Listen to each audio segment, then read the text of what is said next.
Hello and welcome all viewers. आज हम start करने जा रहे हैं एनसिस ट्यूटोरियल्स को हिंदी में। इसमें हम स्टार्ट करेंगे बिल्कुल बेसिक इंट्रोडक्शन से। तो अगर किसी स्टूडेंट ने कभी एनसिस को यूज़ नहीं किया है, बिल्कुल भी यूज़र फ्रेंडली नहीं है, ओपन करके इंटरफेस को भी नहीं देखा है, तो हम लोग बिल्कुल ज़ीरो से स्टार्ट करेंगे। सबसे पहले हम उसका बेसिक्स थ्योरेटिकल डिस्कशन करेंगे कि क्या है CAE, क्या है FEA, या कंप्यूटर की टेक्नोलॉजीज़ कौन कौन सी अवेलेबल हैं हमारे पास जो हम यूज़ करते हैं एनसिस सॉफ्टवेयर के बारे में। देन आफ्टर हम लोग डिस्कस करेंगे। सो चलिए स्टार्ट करते हैं। कंप्यूटर से रिलेटेड मैकेनिकल इंजीनियरिंग में हमारे पास 3 तरह की टेक्नोलॉजीज़ अवेलेबल होती हैं। सबसे पहले आपके सामने स्क्रीन पर आपको नज़र आ रहा है CAD, computer aided design. CAD के अंदर जितने भी ड्राफ्टिंग और 3D मॉडलिंग सॉफ्टवेयर्स होते हैं वो सब कैड टेक्नोलॉजी के अंडर में आते हैं।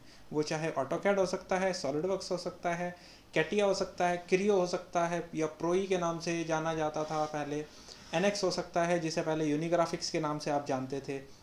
और भी कई सारे सॉफ्टवेयर्स हैं जैसे ऑटोडेस्क फ्यूज़न है, ऑटोडेस्क इन्वेंटर है, जो मोस्ट कॉमनली सॉफ्टवेयर्स यूज़ होते हैं। देन आफ्टर कैम की बात करें, कंप्यूटर एडेड मैन्युफैक्चरिंग। कैम के अंदर वो सॉफ्टवेयर्स आते हैं जिन सॉफ्टवेयर्स के अंदर हम मशीनिंग ऑपरेशंस, उनके कोड्स जो CNC प्रोग्रामिंग के लिए हम लोग यूज़ करते हैं। एनएक्स कैम हो सकता है, सॉलिडवर्क्स कैम हो सकता है, वो सभी कैम के अंडर में आते हैं। CAE, computer aided engineering. CAE वो टेक्नोलॉजी है जिसमें हम इंजीनियरिंग कंसेप्ट्स का यूज़ करते हैं प्रोडक्ट्स को एनालाइज करने के लिए। जैसे एनसिस की हम बात कर रहे हैं तो एनसिस, या आपने नास्ट्रॉन का नाम सुना होगा, ये सॉफ्टवेयर्स CAE कैटेगरी के अंडर में आते हैं। Next, introduction to FEA। सबसे पहले बात करते हैं what is FEA। Then after हम डिस्कस करेंगे डिस्क्रिप्शन। देन प्रॉब्लम कौन कौन से हम लोग यूज़ करते हैं मेथड्स, न्यूमेरिकल मेथड्स के अंदर, रीजंस क्या होते हैं किसी पार्ट के फेल्योर होने के, और CAE टाइप के एनालिसिस कौन कौन से होते हैं। तो यहाँ से हमें 2 वर्ड मिल रहे हैं, FEA and CAE। Next, methods. किसी भी इंजीनियरिंग एप्लीकेशन को सॉल्व करने के लिए हमारे पास 3 तरह के मेथड्स हैं। नंबर 1, एनालिटिकल मेथड, जो हमने एज ए सब्जेक्ट स्टडी किया है। जैसे हमने इंजीनियरिंग मैकेनिक्स पढ़ा है, हमने इंजीनियरिंग मैथमेटिक्स पढ़ा है, हमने स्ट्रेंथ ऑफ मटेरियल्स पढ़ा है, फ्लूइड मैकेनिक्स पढ़ा, थर्मोडायनेमिक्स पढ़ा, थ्योरी ऑफ मशीन्स स्टडी किया। इन सब थियोरेटिकल अप्रोच में हम लोगों ने जब कोई डेरिवेशंस किए हैं तो आपने देखा होगा वहाँ पे हम बहुत सारी चीज़ें एज्यूम करते थे। जैसे मटेरियल है, हमारा मटेरियल होमोजीनियस है, हमारा मटेरियल आइसोट्रॉपिक है।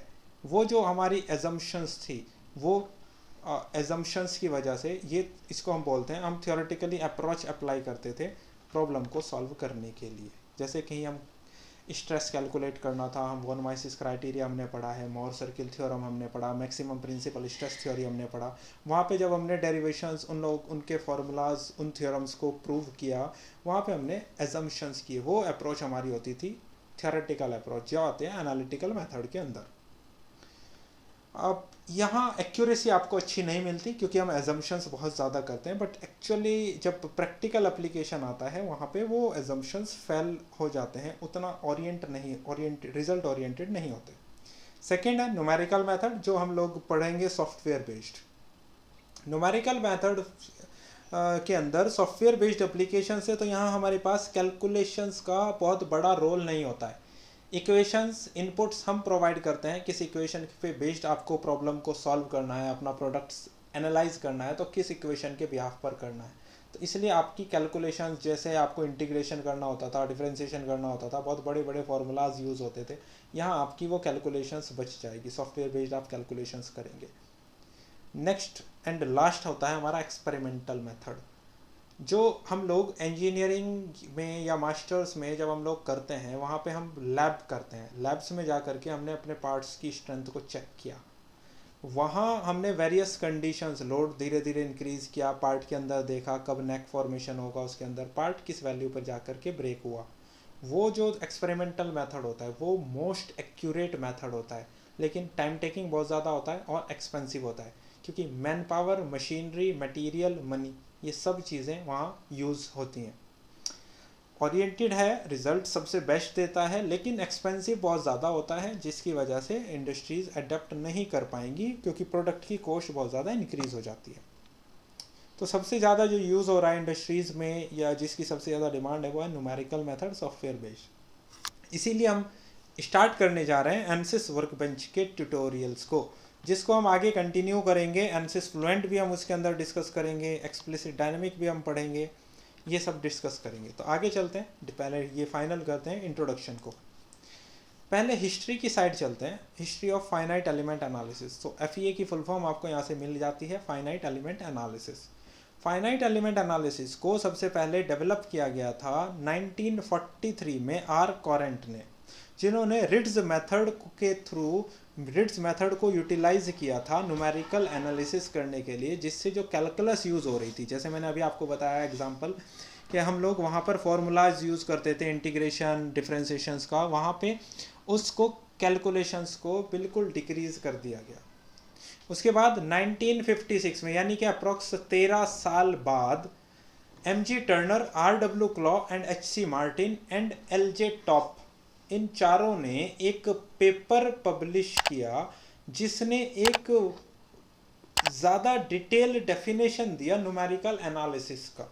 उस पेपर का जो मेन फोकस था, वो फोकस था कि किस तरह स्टिफनेस और डिफ्लेक्शन आप डिफाइन कर सकते हैं कॉम्प्लेक्स स्ट्रक्चर्स का with the help of numerical analysis.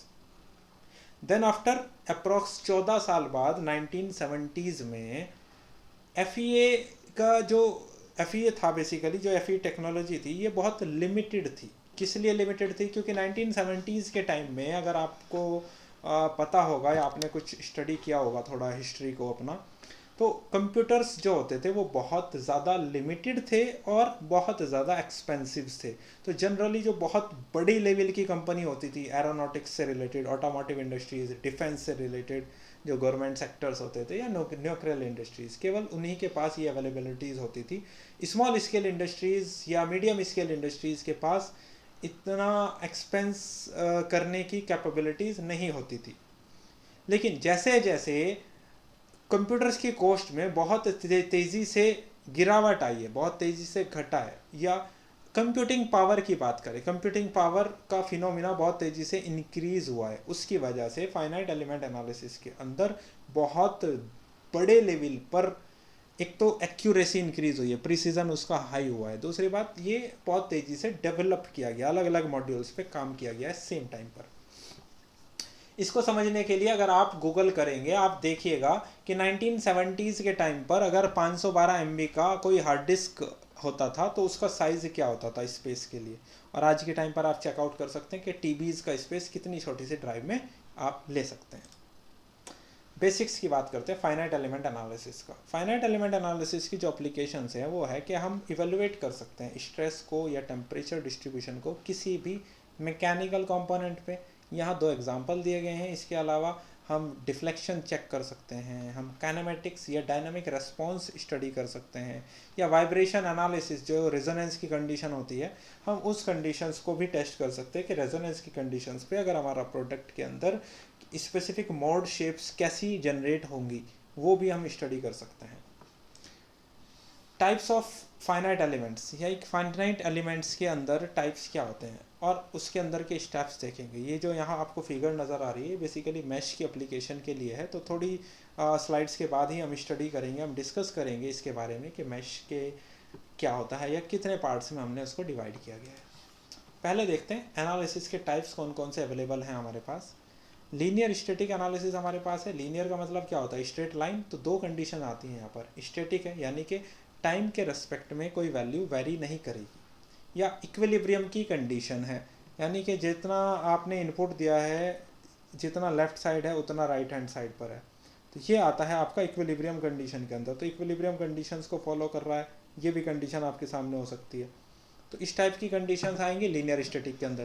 Then after non linear हो जाएंगी, जहाँ पर हम ज्योमेट्रिकली मटेरियल्स की प्रॉपर्टीज़ के अकॉर्डिंग या कॉन्टेक्ट्स के अकॉर्डिंग जो एनालिसिस होगा वो नॉन लीनियर होगा, यानी कि टाइम के साथ भी वेरी कर सकता है, इक्विलिब्रियम कंडीशन फॉलो नहीं होगी। थर्ड है आपका डायनेमिक एनालिसिस। डायनेमिक एनालिसिस के अंदर हमारे पास दो चीज़ें हैं, या एक फ्री नेचुरल फ्रीक्वेंसी के अकॉर्डिंग हम लोग टेस्ट करते हैं, या फोर्स्ड फ्रीक्वेंसीज को हम टेस्ट करते हैं। यहाँ तीन आपके रेस्पॉन्स हैं। ये ज़्यादा डिटेल में हम लोग अभी नहीं जा सकते, अदरवाइज़ आपका कोर कंसेप्ट समझ नहीं आएगा। जब हम मॉड्यूल्स एक एक करके मॉड्यूल्स स्टडी करेंगे वहाँ आपको ये ज़्यादा बेटर वे में समझ आ जाएगा। तो थियोरेटिकली है, थोड़ा एक ओवरव्यू आपको देना ज़रूरी है। उसके बाद हम लीनियर बकलिंग एनालिसिस। बकलिंग के अंदर हम देखेंगे कि कोई कॉलम है, अगर आप उस पर कोई फोर्स लगा रहे हैं वो किस तरह बकल कर सकता है। फैटिग एनालिसिस में हम देखेंगे अगर कोई किसी ऑब्जेक्ट पर, किसी स्ट्रक्चर पे आप एक रिपीटेटिव लोड लगा रहे हैं बार बार, तो हम उसकी लाइफ कैसे कैलकुलेट कर सकते हैं, ये नंबर ऑफ साइकिल्स के अकॉर्डिंग, जिसमें हम लोग एसएन कर्व पढ़ते थे, वो कोर कंसेप्ट यहाँ फैटिग एनालिसिस में यूज़ होगा। थर्मल एनालिसिस, थर्मल के अंदर हम लोग देखेंगे heat transfer case. Heat transfer के लिए जैसे आप सभी जानते होंगे हम लोग तीन मोड्स को स्टडी करते हैं, कंडक्शन, कन्वेक्शन एंड रेडिएशन। तो वही तीनों को हम लोग थर्मल एनालिसिस में स्टडी करेंगे। नेक्स्ट बात करते हैं, हमारे पास ऑप्टिमाइजेशन आ जाएगा। ऑप्टिमाइजेशन का मतलब है कि अगर हमारे पास कोई एक मॉडल है, हम ये चेक करें कि उसके मटेरियल को हम कैसे रिड्यूस कर सकते हैं जिससे हमारा यूटिलाइजेशन भी कंप्लीट हो जाए, जो पार्ट का एप्लीकेशन है वो भी कंप्लीट हो और उसकी शेप भी ऑप्टिमाइज हो जाए। क्रैश एनालिसिस में हम चेक करते हैं कि जो ऑटोमोबाइल्स हैं उसमें पैसेंजर और ड्राइवर को सेफ, वो ड्यूरिंग अगर कहीं पर वो क्रैश करता है, तो कार अगर क्रैश होती है साइड से, फ्रंट से, बैक साइड से कहीं भी हिट होती है, तो हम उसमें स्टडी करते हैं कि जो हमारे ऑटोमोबाइल के अंदर जो पैसेंजर्स हैं या जो ड्राइवर है उनको कितना सेफ हम रख पा रहे हैं। वो चीज़ें हम क्रैश एनालिसिस के अंदर टेस्ट करते हैं। एक आ जाता है, जैसे आपको पता होगा हॉर्न होते हैं, साउंड से रिलेटेड जितनी भी चीज़ें, नॉइज़ वाइब्रेशन है, हार्डनेस है, ये सब हम एनवीएच एनालिसिस के अंदर स्टडी करते हैं, noise vibration and hardness analysis. Then after हमारे पास आ जाता है कोई भी चीज़ जो फ्लो कर रही है, वो कोई भी लिक्विड हो सकता है, कोई भी गैस हो सकता है, वो हम स्टडी करते हैं कंप्यूटेशनल फ्लूइड डायनामिक्स के अंदर। फ्लूइड क्या है? कोई भी एक ऐसा सब्सटेंस जो कंटिन्यूसली किसी भी एक्सटर्नल फोर्स के अंडर में अपनी शेप को डिफॉर्म करता रहता है। वो गैस भी हो सकता है, वो लिक्विड भी हो सकता है, हम दोनों को फ्लूइड बोलते हैं। तो ये कंप्यूटेशनल फ्लूइड डायनामिक्स के अंदर पढ़ेंगे, जिसमें हम फ्लुएंट को सबसे पहले स्टडी करेंगे। नेक्स्ट आ जाता है कि एफईए के कुछ प्रोसेसेस होते हैं। एक्चुअली एफईए में हम लोग 3 स्टेप्स में एफईए को कंप्लीट करते हैं। एफईए मतलब फाइनाइट एलिमेंट एनालिसिस को। एक होता है प्री प्रोसेसिंग, उसके बाद होता है सॉल्व, उसके बाद होता है पोस्ट प्रोसेसिंग। तो प्री प्रोसेसिंग के अंदर जब हम अपना मॉडल रेडी कर देते हैं और उसको मटेरियल अप्लाई कर देते हैं, देन आफ्टर बात आती है मैशिंग की, यानी कि फाइनाइट एलिमेंट एनालिसिस। तो हम क्या करते हैं, ये जो फाइनाइट एलिमेंट वर्ड लिया गया है ये इसलिए लिया गया है, हम अपने मॉडल को फाइनाइट नंबर ऑफ एलिमेंट्स में ब्रेक करते हैं, इसलिए हम बोलते हैं फाइनाइट एलिमेंट एनालिसिस। अब आपको मैश देखने में जितना ज़्यादा बेटर लगेगा, जितना ज़्यादा स्मूथ होगा, जितना ज़्यादा शेप उसका फिक्स होगा, उतना ही बेटर मैश होगा, और जितना बेटर मैश होगा उतना ही बेटर सॉल्यूशन आपको मिलेगा। बाकी हम लोग डिटेल में डिस्कस करेंगे। अब यहाँ कुछ एलिमेंट्स के कोड्स दिए गए हैं किनके अकॉर्डिंग हम लोग आगे स्टडी कर सकते हैं। जैसे आप यहाँ पर एक लीनियर एलिमेंट्स देख सकते हैं, कोई एक लाइन है, ये एक लीनियर एलिमेंट हो गया, और इसके जो दोनों एंड पॉइंट्स हैं उनको हम बोलेंगे नोड्स। तो नंबर ऑफ नोड्स हमेशा नंबर ऑफ एलिमेंट्स से ज़्यादा होंगे। क्यों? क्योंकि आपको लीनियर एलिमेंट देखो, यहाँ पर एलिमेंट एक है बट नोड्स आपके यहाँ 2 क्रिएट हो रहे हैं। सेम इसी तरह अगर दोनों एंड पॉइंट्स के बीच में एक नोड, यानी कि मिड पॉइंट को भी आपने एक नोड की तरह ट्रीट किया, यहाँ भी आपका एक एलिमेंट कनेक्ट हो रहा है, तो ये हो जाएगा क्वाड्रेटिक एलिमेंट। अगर 2 एलिमेंट्स ऐड हो रहे हैं तो ये एलिमेंट हो जाएगा आपका क्यूबिक एलिमेंट। इसी तरह की कुछ शेप्स नीचे आपको नज़र आ रही होंगी, ट्रायंगुलर या टेट्राहेड्रल। ये डिपेंड करेगा हम किस तरह का प्रोडक्ट के कैसा शेप है, किस तरह का एनालिसिस हम कर रहे हैं, उसी के अकॉर्डिंग हम डिसाइड करते हैं कि कैसा मैश हमें करना है। तो अभी आप समझिए मैश क्या होता है। मैश होता है फाइनाइट एलिमेंट्स में अपने मॉडल को ब्रेक कर देना। अब बाउंड्री कंडीशंस उसके बाद डिफाइन की जाएंगी। बाउंड्री कंडीशंस क्या है कि कौन सा एंड आपका फिक्स है, कौन सा एंड आपका फ्री है। अगर किसी एंड पे आपको फोर्स अप्लाई करना है तो वो कितना करना है, मोमेंट करना है, कोई प्रेशर देना है, कोई टेम्परेचर आपको डिफ़ाइन करना है, या किसी तरह का आपको मोशन डिफ़ाइन करना है, वो आप डिफ़ाइन कर देंगे। जब सब डिफ़ाइन हो जाएगा उसके बाद आता है कंस्ट्रेंट। कंस्ट्रेंट्स में ये आएगा कि अगर आप जैसे कोई सिलेंड्रिकल सपोर्ट आपने दे दिया, सिलेंड्रिकल सपोर्ट में 3 तरह के मोशन होते हैं, एक होता है एक्सियल, एक होता है टेंजेंशियल, एक होता है रेडियल। तो हम किसी एक मोशन को फ्री रखना चाहते हैं, लेकिन बाकी दोनों को हम नहीं चाहते उसके अंदर कोई रोटेशन हो या डिफॉर्मेशन हो उसकी वजह से। तो आप क्या कर सकते हैं, उसमें कंस्ट्रेंट्स को अप्लाई कर सकते हैं। लीनियर स्टैटिक एनालिसिस उसको बोलेंगे जो टाइम के साथ चेंज नहीं हो रहा है, और डायनामिक उसको बोलेंगे जो टाइम के साथ बाउंड्री कंडीशन वेरी करेगी। इस तरह की कंडीशंस आपके सामने हैं। फिक्स सपोर्ट दे सकते हैं, पिन सपोर्ट है या रोलर सपोर्ट है, ट्रांसलेशनल है या रोटेशनल है। इस तरह की कंडीशंस को हम बोलेंगे बाउंड्री कंडीशंस। देन आफ्टर हम समरी देख लेते हैं। क्या है समरी जो हमने प्री प्रोसेसिंग में देखा? हम बिल्ड करते हैं। सबसे पहले ज्योमेट्री रेडी करेंगे, या अगर रेडी है तो एनसिस में इंपोर्ट कर लेंगे। उसके बाद उसको फाइनाइट एलिमेंट में मैश करेंगे। देन बाउंड्री कंडीशन डिफाइन करेंगे, जैसे कि लोड्स अप्लाई करना है या कंस्ट्रेंट देना है। उसके बाद हम ये डिसाइड करेंगे कि किस तरह का एनालिसिस, कौन सा एनालिसिस का टाइप यूज़ करें उसको सॉल्व करने के लिए। ये एक्टिविटीज़ कहलाती हैं finite element modelling, FEM। Now post processing, जब हमारे पास हमने कंडीशंस को फॉलो करके एक वैल्यूज़ के अकॉर्डिंग उसको कैलकुलेट कर लिया। कैलकुलेट करने के बाद जिस तरह हमारे पास वैल्यू आती हैं उन वैल्यूज़ के अकॉर्डिंग हम लोग सॉल्यूशन चेक करते हैं।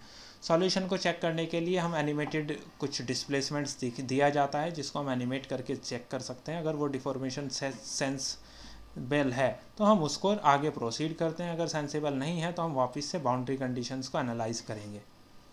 अगर डिफॉर्मेशंस आपका सेंस कर मान रहा है, अकॉर्डिंग है कि हाँ वो बियरेबल है, तो आप आगे के प्रोसेस पर जा सकते हैं। जैसे जैसे आप पास होते रहेंगे, जैसे ही तीनों स्टेप आप फाइनल करेंगे, उसके बाद हम फाइनल रिजल्ट पर आ जाएंगे।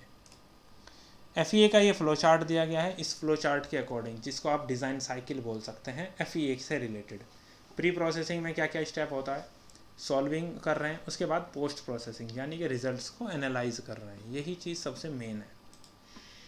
एडवांटेज यानी कि फ़ायदा क्या है फाइनाइट एलिमेंट मेथड का न्यूमेरिकल मेथड के ऊपर?